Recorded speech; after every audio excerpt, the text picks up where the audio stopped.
দেখুন বন্ধুরা, এটা শীতল আমাদের এখানে শুটকি মাছ, মানে এটা একটু ভিজা ধরনের। এটাই বয়েলে দেবো বলে পুড়ে নিয়েছি। এটা এখন এই গরম জলে দিয়ে দেবো। পুরাটা দিলে এই গরম জলে দিয়ে দিয়েছি, মানে পুরোটা দিলে কাটা কাটা হয়ে যাবে, তাই এটা এটা একটু সময় থাকবে। দেখুন বন্ধুরা, আমার এটা সব সিদ্ধ হয়ে গেছে।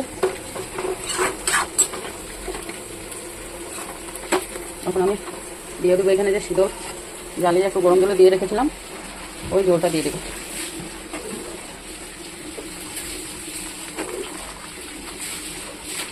দেখুন বন্ধুরা, এই জাবড়াটা দিলাম না।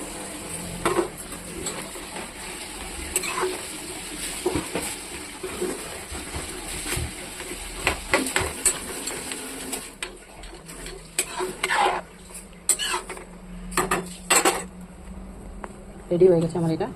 আর একটু জাল দেবো। দেখুন বন্ধুরা, বানিয়ে নিয়েছি বয়েল।